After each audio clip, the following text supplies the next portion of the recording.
welcome to the 2021 Latinx Kid Lit Book Festival. Today we're going to be drawing and talking about palette choice, saturation, and basic emotions. I'm Juliet Menendez, and I'm so happy to be here with you today. And I'm the author and illustrator of Latinitas, celebrating 40 Big Dreamers. If you love learning about inspiring Latina women and their childhoods and the experiences that shape them and help them become the women we celebrate today, you should check it out. I'm here with three incredible illustrators, and they have been such an inspiration to me. So it is such an honor to be here with them today. I'm going to introduce them in just a moment, but before we get started, I just want to make sure that those of you joining us today are aware of our anti-harassment policy. So please check the chat box so that we can all feel that this is a safe place for everyone. And also, please participate. We are so happy you're here with us today, and we'd love to hear your comments and get your questions. And if you'd like to draw along, of course, you're welcome to do that too. So, illustrators, hi, welcome. Hello. Hi. Hello. I'm going to give you the first prompt, and while you are drawing, I'm going to just take the chance to introduce each of you. So the first prompt is draw yourself as the emotion you are feeling right now. Okay. So, all right. So I'm going to start off with Ana Aranda. Ana grew up in Mexico, where she studied graphic design and went on to study illustration in France, Italy, and the United States. And she has illustrated fun and quirky books like The Chupacabra, Eta Candelabra, I love that title, and Moth and Butterfly, ta-da! And her author-illustrator debut book about the Day of the Dead is coming out in 2022.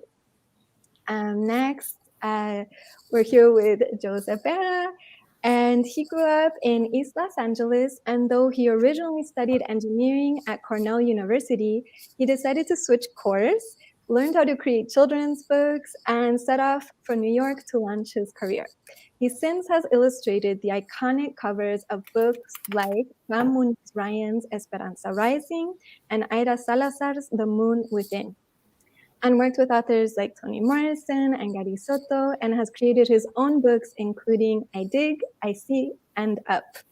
And since 2010, he has been the president of the Society of Illustrators Los Angeles. And last but not least, of course, is Guilherme Karsten. He grew up in Brazil in a house full of music. His early illustration work was creating music posters and comics. He began his career working as an illustrator for other authors and discovered that he had many of his own stories he wanted to tell. The titles he has written and illustrated include The Ride, About a Song, and Run. His work has been published in Brazil, Latin America, Europe, and Asia. So, okay, so you've been drawing these amazing portraits over here, and could each of you tell us where you're joining from? I know we're quite an international crowd today. A bit about your most recent books and how you are feeling today, because that's the first prompt that we did. Can we start with Guilherme? Yeah. Hey, thank you for having me here. I'm Guilherme Karsten. I'm from Brazil. I live in south of Brazil in a city called Blumenau, and I'm an author of some books about a song and The Ride. They are published in the UK, and this is it's called Run in English. Will be published in Canada next year, and this is called It's like a scream, and will be published in United States next year in March. And and it's not the American cover. The American cover will be so funny. And this is my. Can I tell about my prompt right now? Yes, please do. Yeah. Yes. Okay. As you can see, my drawing is so smaller than the other drawings because I'm a bit nervous. I'm shy. So here am I behind my flip chart. This is me trying to hide myself behind the flip chart. But I love that. I'll be I'll do better drawings later. No, I love it. Yeah. That's so great. That's Very how I good. would feel. So next, could we have Joe? Could you introduce yourself a little bit? Tell us where you're joining from. Sure. My name is Joe Cepeda. I've been doing this for about 25 years or so, right about the time my son was born. I love doing it. I'm a children's book illustrator, but I'm an illustrator first is kind of how I look at it. So I illustrate other things, but that's what I love to do more than anything. These are some of my newest books. I Hop, which just came out, which is for a very young reader. I wrote this book. It'll be out in the spring called, what is it? Rafa Kansan Papa. And Watch Me is a book that came out earlier this year, which is a terrific immigrant story. And I don't know if it's on it. And Lupe Lopez will be out also in the spring as well, which I got to illustrate. So those are the newest projects, but I just love working on books. It's my favorite thing to do. And looking forward to doing this. I am probably not as shy as G is because I drew a big face. Oh shoot, my phone is ringing. Of course, right now, all of a sudden. Sorry about that, guys. So I'm not as shy as Guillermo because I drew my big head. So yeah. Okay, sorry. Okay. Sorry about that, guys. Well, thank you. Thank you for introducing yourself. And so how are you feeling today? I guess not as shy, but you seem like you're pretty happy in your portrait. Yes, I'm smiling big and wide. Okay, perfect. And Ana, could you introduce yourself a little bit? Hi, everyone. Thanks, Juliet. And so excited to be with all of you. My name is Ana Aranda, and I'm a children's book illustrator and author. And so this is the most recent book that I made called Moth Butterfly. Ta-da! Super excited about this title, written by Deb Petty. And this is another book that I really like called The Chupacabra y de Candelabra. So I come from Mexico City, and working on the Chupacabra was really fun. And I have other titles like Our Celebración and other titles that came out in France and in Italy. And I'm just very excited to be with you all. You're like, the three of you are such talented artists. So I'm just very, I think that's what my portrait is trying to express, joy and creativity and excitement. Perfect. Well, thank you so much. So let's see. I'm going to see. I just want to check. So for the next prompt, I just want to check what the audience has put in. And there's already some great comments here. People joining from all over the place as well. So welcome to everyone who wrote in. Thank you for being here. Oh, so cute.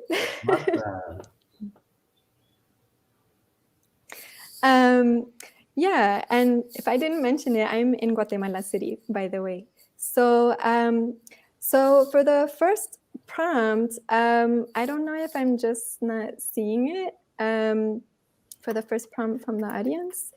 Let's see.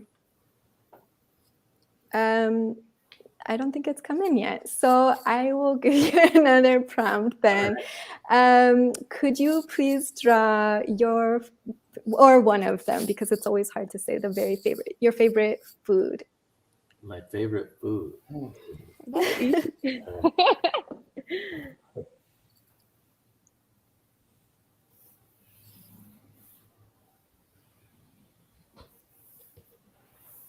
Ooh, I think I can tell what some of these are, and there's some of my favorites too.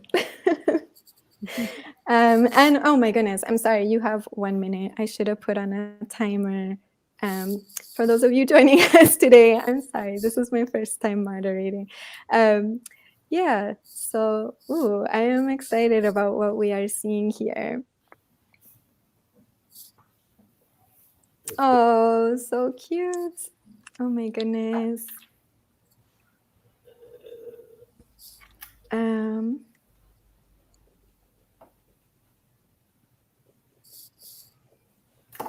So you have about 25 seconds left.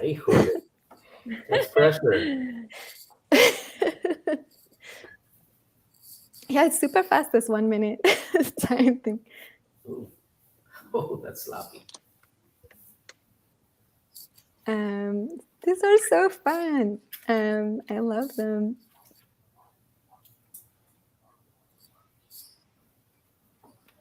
Oh, pizza. Okay. Making me very hungry. Okay. All right. So the time is up. And Joe, can we start with you this time? I think I can tell what it is. And can you tell us a little bit about what this food means to you? Well, I'm not a big foodie. I'm just happy to be fed generally. But I do like breakfast. It's my favorite meal of the day, or my favorite meal in general. And I'm a big fan of pancakes with a fried egg on top. My dad used to eat it like that. When he was in the Army, I think that's the way he did it. So he taught us to eat it. And I always eat my pancakes with an egg right on top. That's so funny. My dad always loves putting an egg in everything too. I don't know where that comes from. I don't know either. Anyway, that's so cute. I love that. And Ana, could you tell us what you drew? I love the little face. It's a taco. It's my favorite food. Any kind of taco. Tacos al pastor. I like the hibiscus flower tacos. Ooh, that sounds really yummy. I don't think I've ever tried that. And Guilherme, could you tell us what you drew? I can kind of tell. Yeah, I don't know if you can understand, but this is my pizza. And I don't like just one slice. I like the whole pizza because I love very much. I also like Brazilian barbecue. Ooh. But it's too hard to draw. So pizza is easier. So, and I love it. Yeah. Oh, these are so great. Well, thank you so much. Okay, so we're getting our first actual prompt. Sorry about that. Can you draw yourselves as fantasy characters? That's cool. And also kind of hard. Good luck with this one. I guess I'll set the timer for another minute. These are super fast. Okay. Start drawing. Fantasy characters. Fantasy characters. That's a really cool one, but I don't know what I would do. But these are already coming out really cool. I am so impressed with this. I am an illustrator too, but I don't know that I would be able to just come up with things right on the spot. So cool. And let's see. Thank you for all of you who are writing the comments that are still coming in. And oh, these are some good prompts coming in too.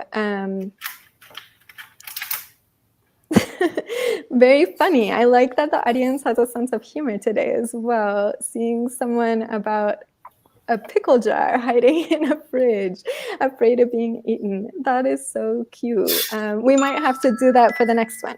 Okay, so the time is up. I don't know how these, who decided 1 minute super fast, but maybe let's start with Ana. Could you tell us what you decided to draw? Yeah, I think the first kind of fantastical character that I thought about was a dragon. And then I started doing it. I thought maybe it could be something more like an alebrije. And instead of spitting fire, it would spit flowers. Why the flowers? Just because they're a kind dragon? It's a kind dragon with glasses. like me. Oh, I love that the dragon has glasses. Somehow I didn't even see that since it's kind of small. So cute. And Guilherme, could you tell us yours? I love the pose. Yeah. I don't know. I did a superhero, me and a superhero. But right now I'm thinking that he could be a robber, and he's hiding a slice of pizza. Yeah, maybe. For sure. That last slice. And Joe, could you tell us what you drew as well? Well, Guillermo and I think alike, of course. It looks like because I also made myself as a superhero, and definitely being able to fly is like when you answer that question, what superpower would you have? It would be flight. So, I could go get pizza faster for Guillermo. I could fly from one place to another, make deliveries. Thank you. Yeah, there you go. Yeah, I think that we would all love to be able to fly. Yeah. I think. Awesome. Yeah, so I'm seeing one that seems pretty cool. It looks like, I don't know if, well, I guess maybe should we do the pickle jar that was before? Yeah. Okay. Yeah. How about a pickle jar hiding in a fridge, afraid of being eaten? Wow. That's something. Just 1 minute. Yeah. I guess so. I mean, I guess you could, I don't know. You can start and I'll take a little while to set the timer if that helps. Oh dear. Pickle jar. Oh my goodness. Fridge. Jar. Okay. Oh, hi, first and second graders. Welcome. I'm so glad you could join us today. And I love your treehouse idea. I also am a huge fan of tree houses. I always dreamed of one, but I didn't actually have one. I just drew them. So cool. This will be a fun one to do too. And I'm so glad that there are classes joining us and teachers who are streaming this for their classes. Oh wow, these are some really cool prompts. I'm seeing now maybe your own mythological creature, like mix two animals, like a griffin. And I had seen this one. I was thinking of doing this one next. And can you draw Latinx monsters like El Cuco, La Llorona, and Chupacabra hiding from caves? Those are very, very fun. I think we should do that one next. So time is up, and wow, I am super impressed. I don't know how you are doing this. So yeah, so these are really cute. These are so cute. And I love all of the younger classes joining us today. So I guess you should just tell us a little bit about your drawings. Again, let's see, Joe, can we start with you? It's hard to tell, but there's a pickle jar with a very sad face there because the jig is up. They opened the door and they found him. I guess that's what it is. So I guess that's it. I'm a fan of a refrigerator, that's for sure. It keeps all of my favorite things. So I guess I just drew the refrigerator first. And Anna, could you tell us about yours? Oh, it's just the people being like, no!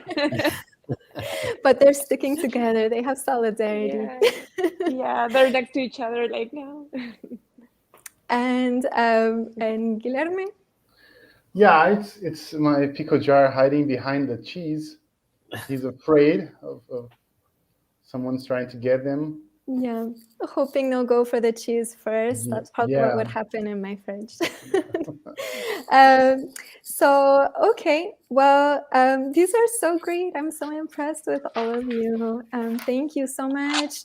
And we're getting these great comments. I don't know if you got a chance to see it, but someone said that these pickles are epic. So congratulations to all of you. So I think for the next one, and quick creative thinking. I agree. Thank you, Candace. And so for the next one, let's do the Latinx monsters. Can you draw Latinx monsters like El Cuco, La Llorona, and Chupacabra hiding from kids? Hiding from kids. Oh, geez. Okay. All right, I'm gonna start the timer for 1 minute.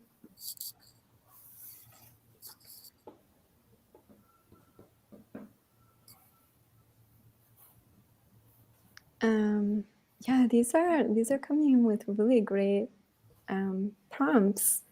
My goodness.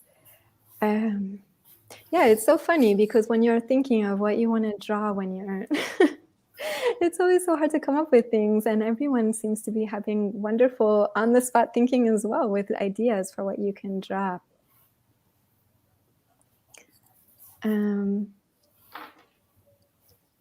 What was the other one? The cucuy and the chupacabra. I don't know, the chupacabra. I guess you could do any of them, really. Yeah.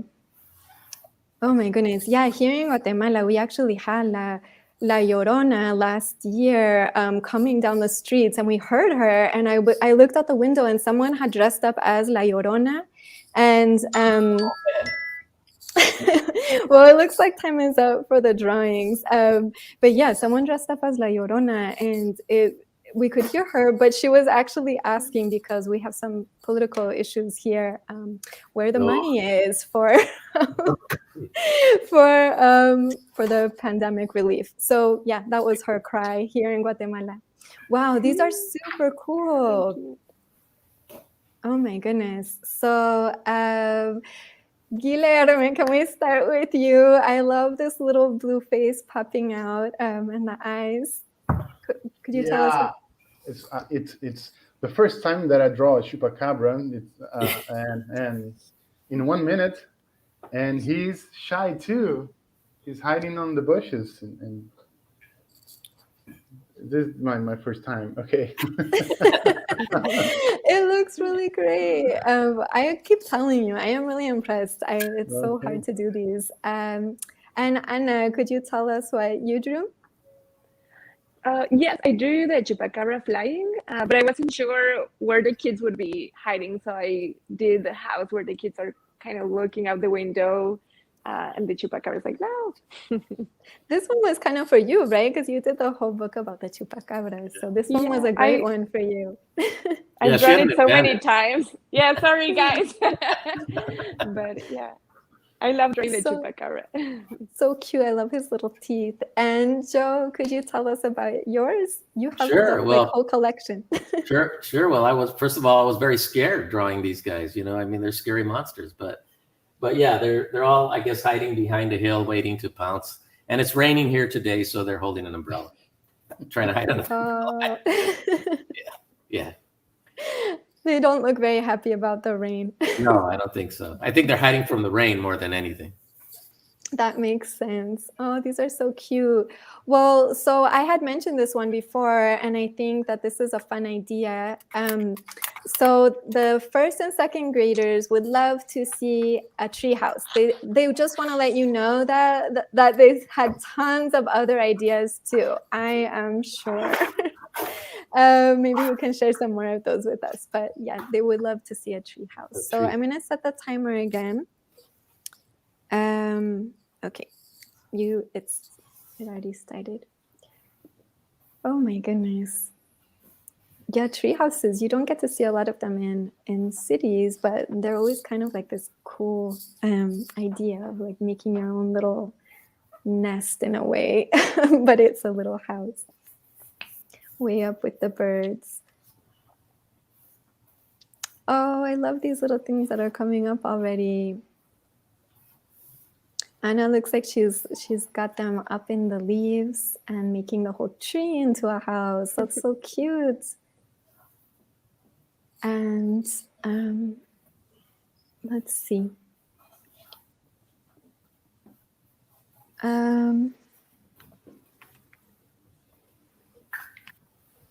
Oh, and I like this one that came in from Matias in 5th grade. This one I think we'll do next.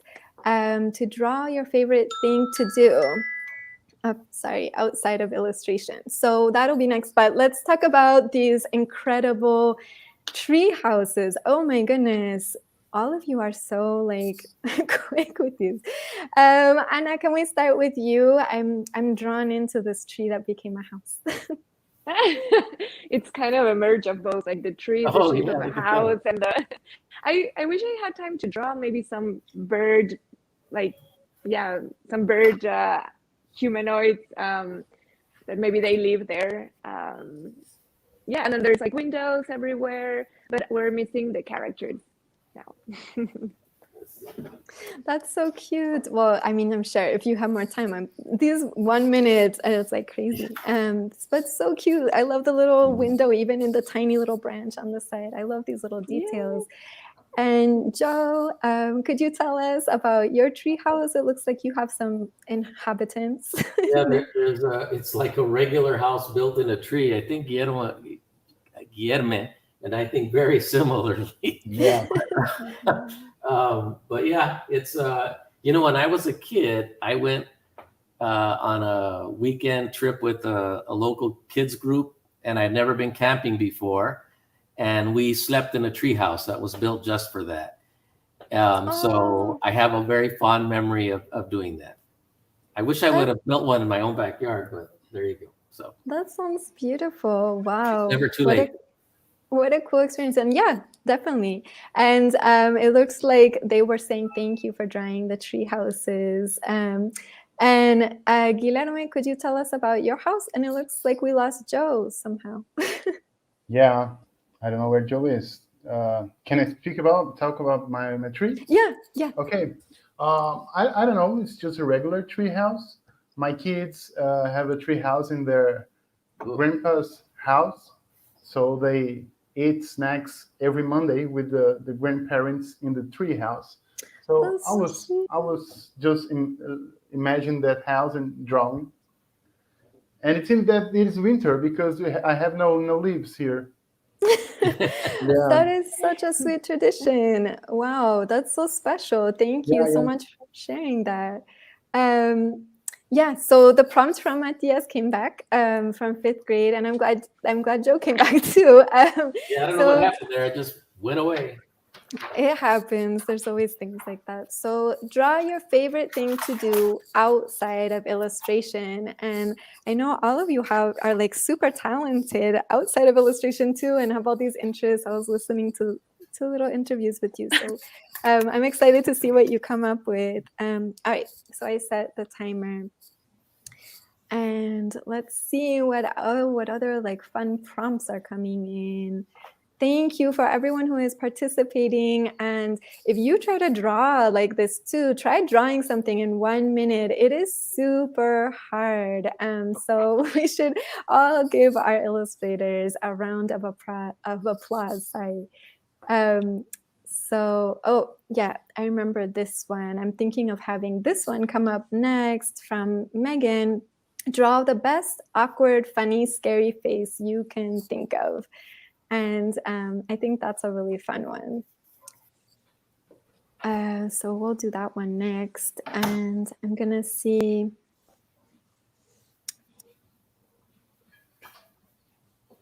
There's some other fun ones too, to draw yourself as an animal.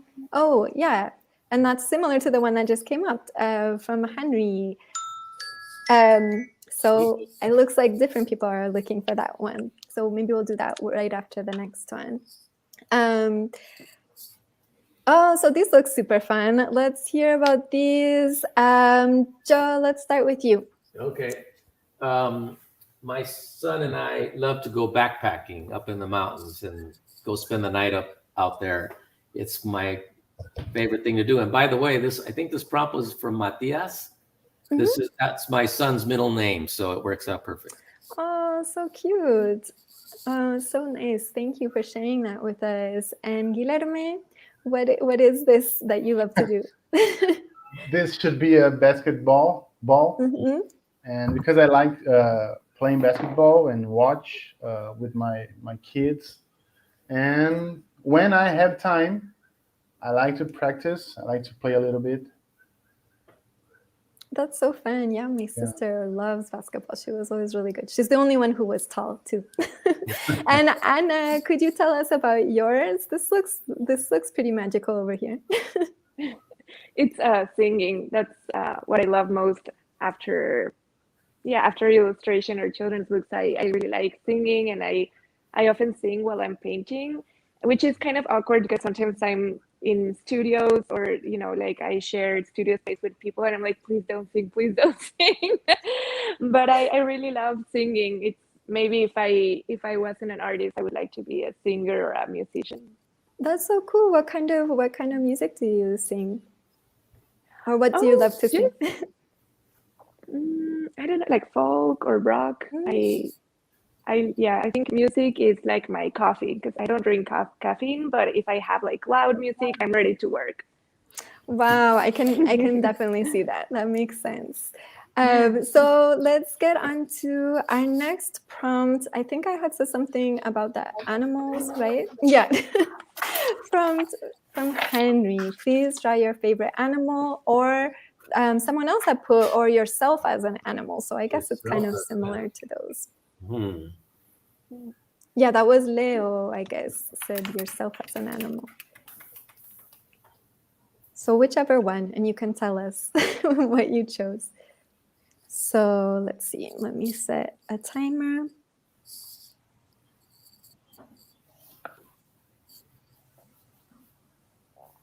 Oh, wow. That one's hard. I don't know. Mason asked to draw what you were most afraid of as a kid.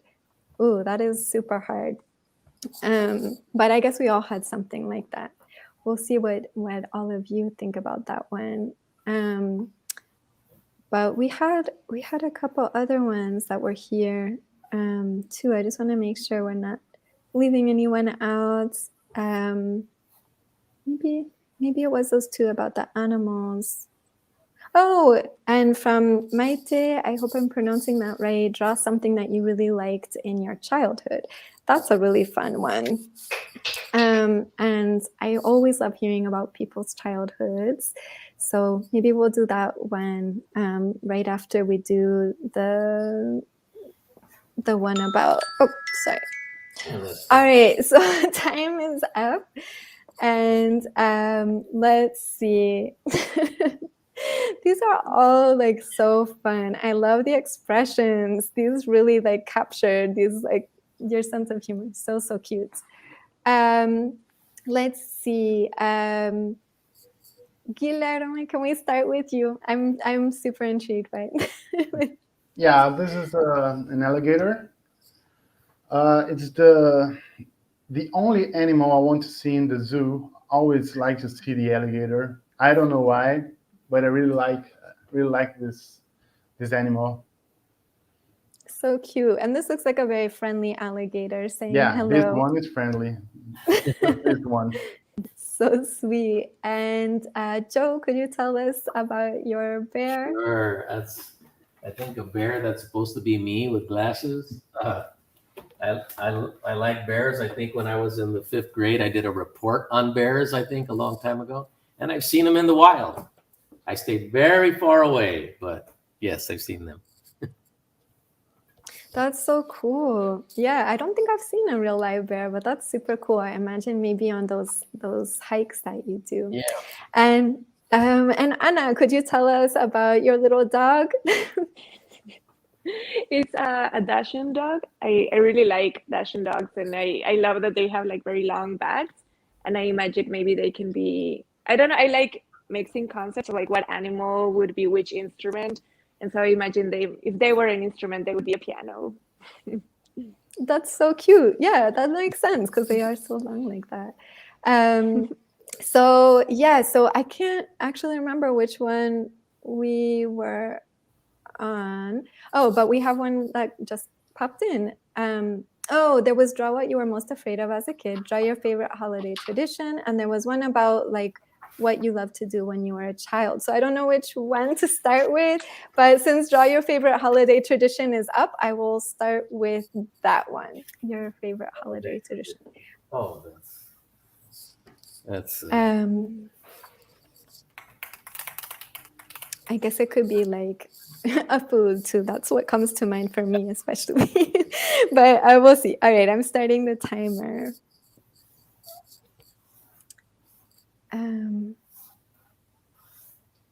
These are so cute. And this is from us from 7th grade in Maine. That's really cool. My aunt lives up in Maine. That's a beautiful place. And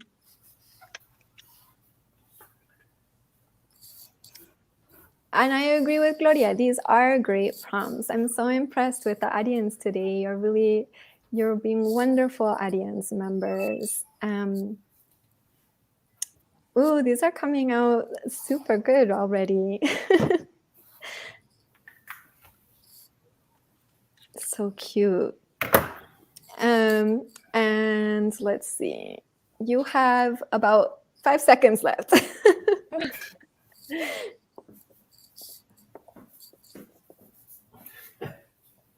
Okay. All right. So let's see. Let's start with Joe. Or I shouldn't start with Joe. He was finishing books. Let's start with Ana. Okay. Sorry, Joe. Oh, I see. Okay, Joe also did food. Okay, I did. My family, we have a tradition of cooking cookies, of making cookies for the holiday season, and then we share or we give to neighbors or friends. And so I think this prompt made me very hungry because I'm just thinking of the taste of those cookies. And there are also recipes for my grandmother that have been passed on. So it's kind of an exciting time of year. Are they gingerbread or sugar cookies? Yeah, they're sugar cookies, like different recipes. So cute. Oh my goodness. Yeah, we all love baking and eating cookies around this time of year. And Joe, I didn't mean to put you on the spot. It's all good. Could you tell us what you drew? Sure. Well,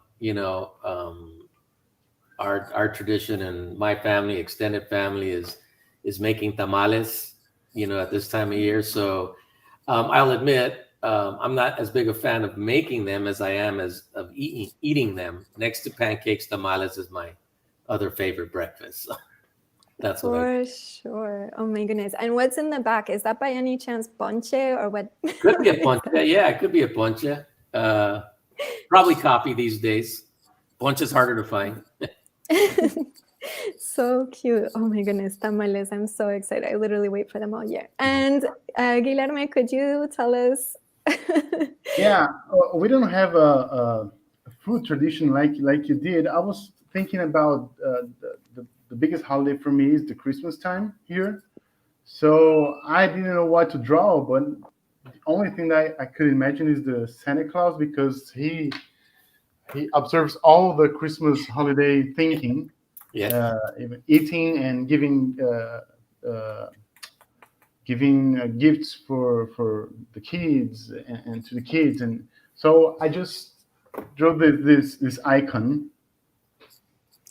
I love it. And I love his little boots. I feel like he's always so cute, all of these drawings. So I think that we had kind of pushed one that had been before. It was, I think, draw what you were afraid of when you were a child or something like that. Let me see if I can find. Oh, yeah. Draw what you were most afraid of as a kid. Boy, that's a hard one. Yeah, that is a hard one, but I think they were waiting for that one. And it's from Mason in 5th grade. So I'm going to start the timer.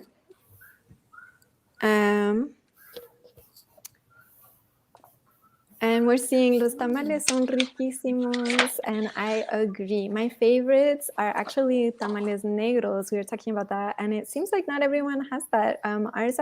We have both the red ones, which are salty, and tamales negros, which are sweet, and I don't know why I love those ones so much. Maybe I just have a sweet tooth. But yeah, so excited to see what you're thinking of for what you were afraid of when you were a kid.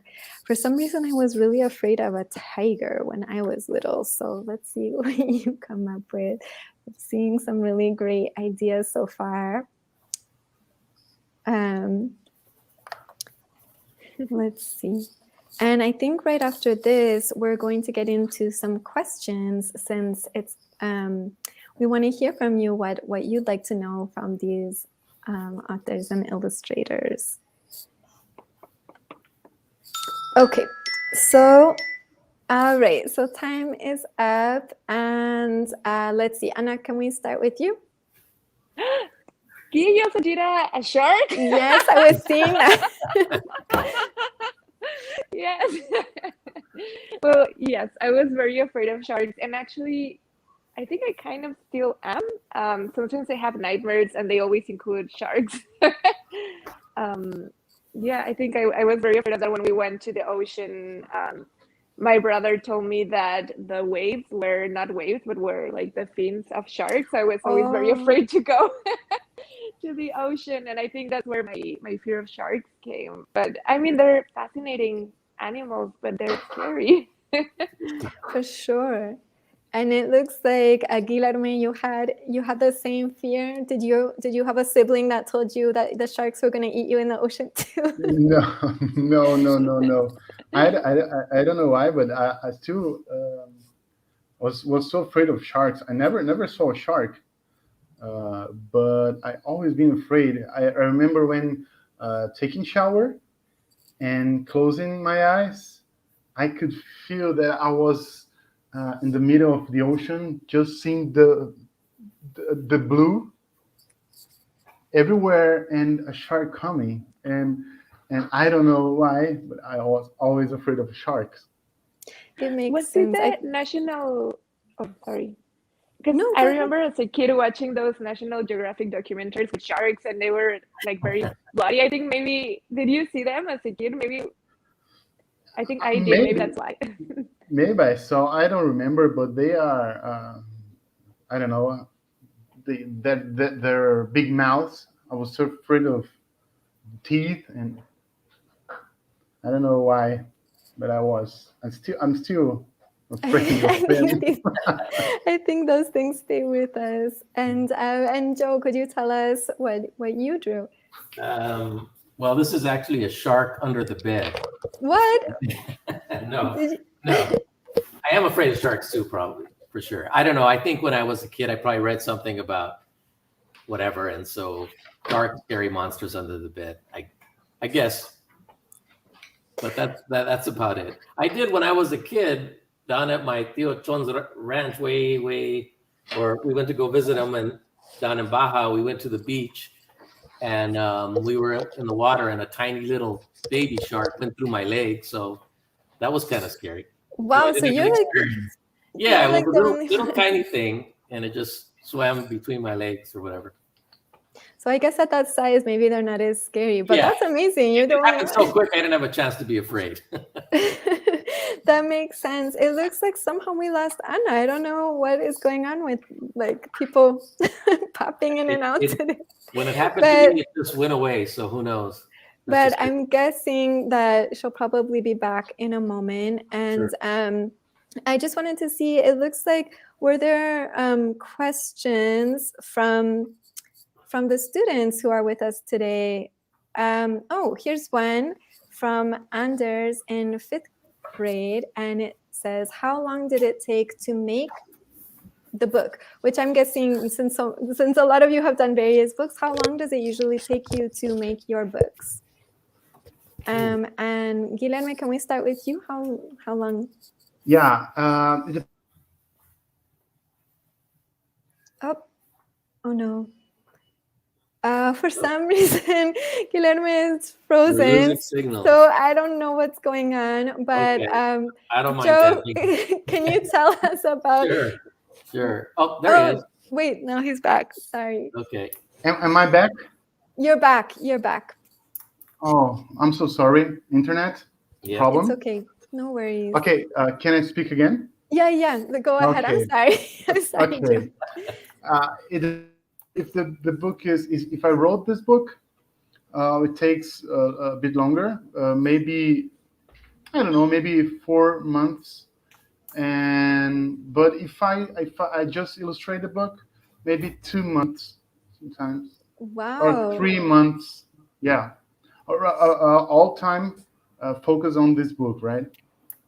that's impressive. Wow. And Yeah. I am inspired. 2 months. And let's see. Welcome back, Anna. And Joe, could you tell us for you what it's like? How long it is to Yeah, illustrate a book? how long to illustrate a Well, book? much like Guilherme says, it depends. Recently I've illustrating books that I've written, and the stories are around for a long time. They're little seeds. They could be around for years until you finally get to them, right?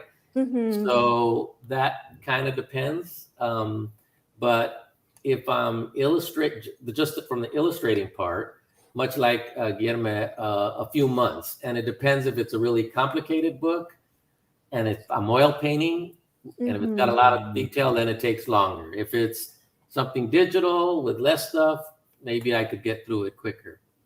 But That makes sense. and the planning actually is the real where you spend a lot of time that you don't necessarily count as much, like when you're coming up with the ideas or designing. That For kind of like sure. just happens. But once you're painting, it seems like you can count the time easier because you're finishing. You know what I mean? That makes perfect sense. And I'm sure Yeah. it makes a big difference whether you bring out the oils and everything Right, or not. So that makes a lot of And sense. I'm thinking, okay, 2 weeks to do this, 3 weeks to do that, whatever. But before that, it's very vague. That makes so much sense. The planning is a big part of it that often goes Right. untalked about. And Anna, could you tell us for you how long it takes pretty much for you to illustrate or to create a book from start to finish? I think I echo a little bit what Guy and Joe said, where I think it depends on the book. Like if it's something that I written, like I just finished a book that I wrote and illustrated, so that took a lot longer to find the right story, like the right ending, the right sequences, etc. And that would take longer. But if it's just an illustrated book, it's a little bit shorter. I think the fastest part is also the painting, because that can go really fast. And I work traditionally, but I work 3 paintings at a time because I do watercolor, so I sometimes need to leave it to dry. So that one, that part, I think the painting can go pretty quickly, but the sketching and figuring out the concepts, that's, I think, the longest, what takes longest. That makes sense for sure. And yeah, I can definitely relate to these different processes. Yeah. And so do we have other student questions that you would like to? Okay. What is the most difficult part of your artistic process? From Angel. Thank you, Angel, in 8th grade. Maryland. Sorry. Joe, could we start with you? Sure. I think it's kind of what I said. It's coming up with ideas. I think that's where you really sweat and have a hard time. And sometimes you just have to sit there and draw it out and force, like something to happen. Sometimes they come in the shower. It's hard to wrangle the idea process. So I don't know if it's more difficult, but it certainly is, kind of hard to gather in. Yeah, that makes a lot of sense. Once you kind of have the idea for the whole book, like how you want to approach it, it's different. Yeah. And Guilherme, could you tell us for you what's the most difficult part of the process? I think that the most difficult part is sometimes to believe and trust in what I'm doing, because I want to change every time. Yeah. And I come with a great idea. It's the best idea. And 5 minutes later, I think, oh, it's the worst thing to do. I need to rethink. But we illustrate. We are professionals. We understand about it. I need to talk to myself. I need to trust. I need to trust in the idea. I need and stop fighting against myself. And sometimes we draw and we just leave. It's okay. I'll finish. It's okay. And the publisher likes the idea. It's me against myself. Yeah. Yes, we are often our hardest critics. Great answer. For sure. Yeah, I think that's so important to keep in mind. And Anna, for you?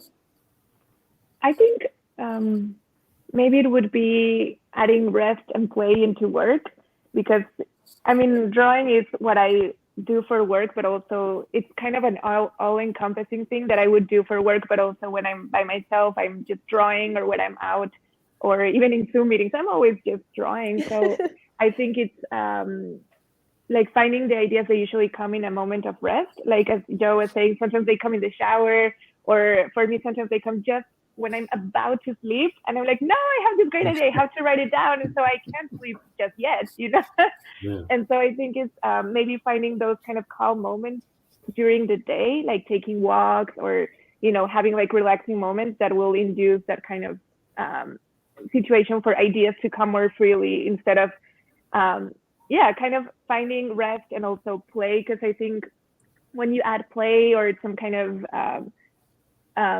something experimental into the work, some ideas come too, in techniques or in just forms of characters. But I think just playing with that, I really enjoy doing those kind of things, because I feel it makes things more fresh. And sometimes when you spend too long looking at something, you might end up hating it. So I like adding like play elements, or just taking walks, or, you know, doing things that make the process more fun, so that work is fun all the time, or as much as it, you know, I think it's very cool that we get to draw for a living. So I really enjoy that.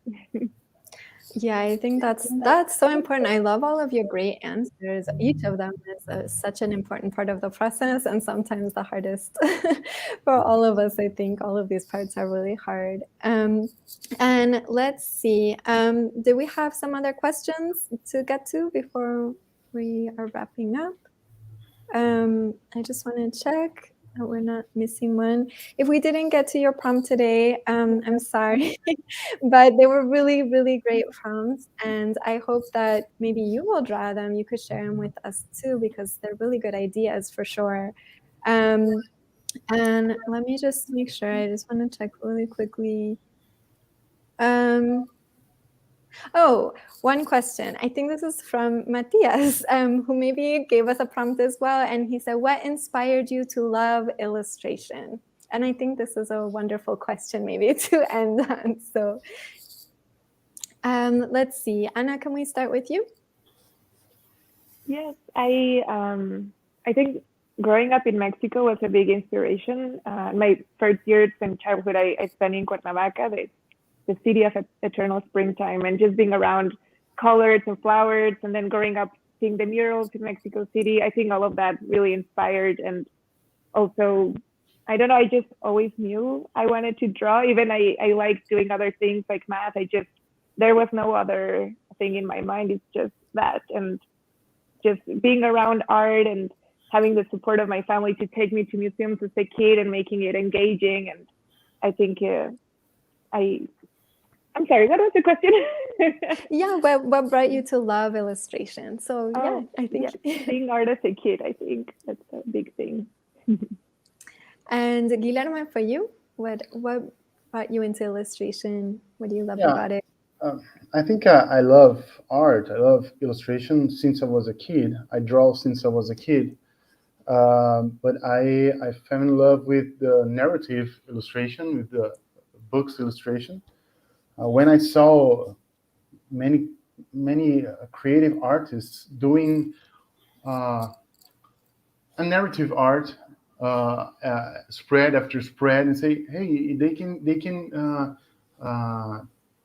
can tell a story through images, and this is so beautiful. And I fell in love with narrative illustration and books. For sure. And Joe, how about for you? You know, truthfully, as a kid, though I had a skill or whatever, a talent for it, you know, I grew up in a very blue collar environment. It wasn't, even though I saw a lot of Chicano murals and discovered Rembrandt in a book at that time, art never was really something that I thought was even like something you do as a job. And that's why I ended up in engineering at the time. But I found my way back almost out of this, or found my way to it out of necessity. And initially, I thought I was going to be an editorial cartoonist. That's what kind of the path I sort of entered in, because I thought commentary was the thing that I really wanted to do, right? But once I was in it, much like Guilherme was saying, the narrative and the editorial part is what sucked me in. I was never really I was more of a shy person, not someone who was really overt that way. But once you start telling stories, and most of my career has been illustrating other people's stories, that was kind of the entry. And now telling stories is really sharing about yourself. And I think that's kind of what has me hooked now. So, and that's lovely, because that continues for your whole career, is you keep getting to share more and more, and that never ends. So that's why I still do it and want to keep doing it. What beautiful answers. And I'm so thankful that all of you are here today. And all of your drawings were super impressive. And thank you to the audience too for all of your great questions, comments, and prompts. Thank you for attending ALEGRÍA, the Colors of Joy, at the Latinx Kidlit Book Festival. And thank you so much for being with us today. All right. Bye. Bye.